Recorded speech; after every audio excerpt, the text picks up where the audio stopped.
तो चलिए आज मैं मुन्ना ठाकुर, आज हम लोग डिस्कस करेंगे कि जो गुप्तकालीन प्रशासनिक व्यवस्था क्या था, उसके बारे में मतलब पूरा डिस्कस करेंगे। तो चलिए स्टार्ट करते हैं, ज़्यादा समय को ना वेस्ट करते मैं आपको बता देना चाहता हूँ, अगर चैनल पर नए होंगे तो चैनल को सब्सक्राइब कर लीजिएगा, क्योंकि यहाँ पे जो आपको जो एसएससी में प्रीवियस ईयर का जो क्वेश्चन आंसर पूछा गया उसको तो डिस्कस कर ही रहे हैं, साथ में जो हिस्ट्री का जो फाउंडेशन बैच है वो भी आपका चल रहा है। ठीक है, तो स्टार्ट करते हैं ज़्यादा समय को ना वेस्ट करते हुए। पहला क्वेश्चन आता है कि वर्तमान में जो है हिंदू धर्म का जो स्वरूप है ये किसका देन है।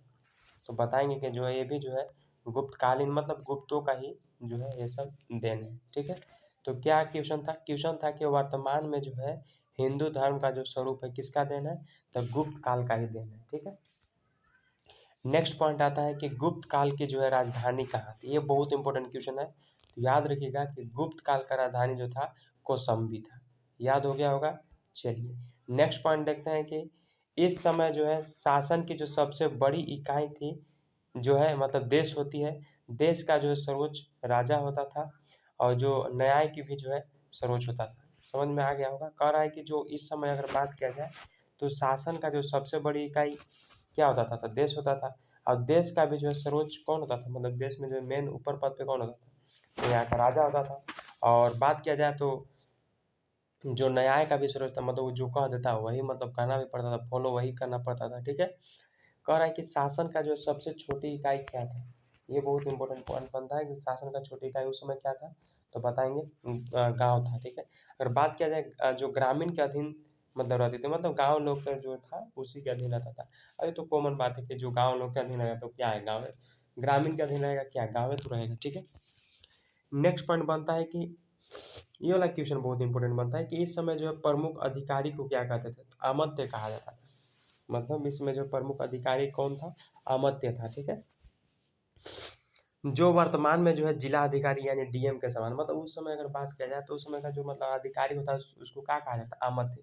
और अभी क्या कहा जाता है, डीएम कहा जाता है। मतलब उस समय का मतलब डीएम को ही अमात्य कहते थे। ठीक है, फाहियान के अनुसार अगर बात किया जाए तो अस्पृश्यता यानी जो छुआछूत का जो प्रचलित था, मतलब उस समय भी जो था मतलब छुआछूत का जो भेदभाव था वो भी मतलब उस समय चल रहा था। ठीक है, नेक्स्ट पॉइंट आता है कि नेक्स्ट पॉइंट क्या आता है, नेक्स्ट पॉइंट आता है कि निम्न जाति के लोगों को जो है चंडाल या अतंग कहा जाता है। मतलब जो नीचे हाइयर लोअर कास्ट के जो लोग होते थे तो उसको चंडाल ये सब कहते थे। ठीक है, अत्यंग भी मतलब कहा जाता था। ठीक है, नेक्स्ट पॉइंट है कि इस समय जो था स्त्रियों को जो शिक्षा का अधिकार तथा मतलब शिक्षा का अधिकार था, और बात किया जाए तो वे देवदासी भी हो सकती थी। मतलब उस समय शिक्षा का भी अधिकार था, समझिए, मतलब उस समय भी मतलब कुछ डेवलप था। ठीक है, शिक्षा का भी अधिकार उस समय था। ठीक है, और कुछ कुछ देवदासी भी थे, मान लीजिए जो नहीं पढ़ा था क्या हुआ, देवदासी ही तो रहेगी। नेक्स्ट पॉइंट आता है कि नेक्स्ट पॉइंट क्या है, एक मिनट रुकिए। नेक्स्ट पॉइंट आता है कि कह रहा है कि इस समय जो था बाल विवाह पदा प्रथा तथा सती प्रथा का भी जो प्रथा उस समय मतलब उस समय जो गुप्त काल के समय की अगर बात किया जाए तो उस समय भी जो था बाल विवाह मतलब चलता था। ठीक है, और जो सती प्रथा था, तो सती प्रथा के बारे में पता ही है, तो वो भी मतलब चलता था। ठीक है, उस समय गुप्त काल के समय। ठीक है, थोड़ा सा अगर लगता है जूम अगर आउट करते हैं तो थोड़ा सा हो सकता है कम दिखे, लेकिन टेंशन नहीं लीजिएगा, क्योंकि क्लियर देखना चाहिए। ठीक है, क्योंकि अगर जूम कर रहे हैं तो हट जा रहा है, नहीं दिख पा रहा है। कह रहा है इस समय जो था बाल विवाह की प्रथा था, सती प्रथा का भी मतलब प्रचलन था। ठीक है, इस समय क्या हुआ कि वैश्यावृत्ति का भी प्रचलन था। इस समय क्या था, वैश्यावृत्ति का भी प्रचलन था।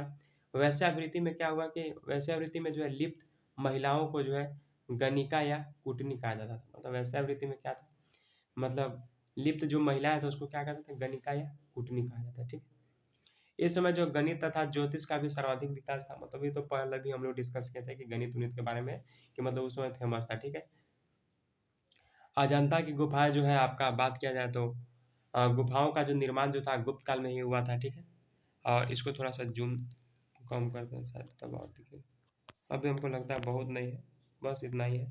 थोड़ा सा मैं आपको बोल देता हूँ, हो सकता है नहीं पढ़ पा रहे होंगे, लेकिन टेंशन मत लीजिएगा। ठीक है, कह रहा है कि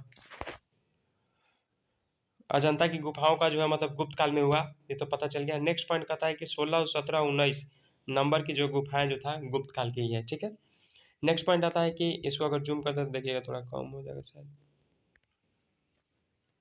यही थोड़ा सा दिक्कत है। चलिए ठीक है। कह रहा है कि अजंता की गुफाएं हो गया, गुफाएं जो बौद्ध यानी जैन तथा हिंदू तीनों के लिए जो मतलब प्रसिद्ध था। जो अजंता की गुफाएं जो था बौद्ध धर्म, ये जो बौद्ध धर्म हो गया, जैन धर्म हो गया, तीनों के लिए क्या था, फेमस जगह था। ठीक है। गुप्त काल में जो था मध्य प्रदेश में जो है बाघ की गुफा बनाई गई थी। मान लिया क्वेश्चन पूछ दिया कि बाघ की गुफा जो बनाया गया था कौन सा काल में बनाया गया था, तो बताएंगे गुप्त काल में ही बनाया गया था। ठीक है। नेक्स्ट पॉइंट आता है कि गुप्त काल में जो है अफगानिस्तान में के जो है बामियान में स्थित पर्वतों को जो है काट कर महात्मा बुद्ध के जो है विश्व के सबसे ऊंची प्रतिमा में जो है मतलब बनाया गया। ठीक है। नेक्स्ट पॉइंट आता है किंतु अफगानिस्तान का जो है तालिबान आतंकवादियों ने इसे बम से उड़ा दिया। क्या कहा समझ में आया? कहा कि गुप्त काल में जो है अफगानिस्तान के जो है बामियान में स्थित जो पर्वतों का जो काट कर क्या किया गया कि महात्मा बुद्ध को जो है मतलब उनका स्टैचू बनाया गया, मतलब उनका जो फोटो होता है वो बनाया गया। ठीक है। मूर्ति मतलब पहाड़ उहाड़ के काट करके। ठीक है। लेकिन क्या हुआ कि वहाँ के मतलब जो अफगानिस्तान के जो तालिबान आतंकवादी थे उन्होंने इसको बम से मतलब उड़ा दिया, मतलब ध्वस्त कर देता है। ये जो है बहुत खराब बात रहता है, लेकिन क्या कीजिएगा, उन लोग को जो है उतना ही मतलब जानकारी ही है। तो ये मतलब हम लोग जो है आज डिस्कस किए गुप्तकालीन प्रशासनिक व्यवस्था के बारे में, मतलब गुप्त काल में कैसा था, किसको क्या कहते थे, मतलब उस समय क्या क्या फेमस था। ठीक है।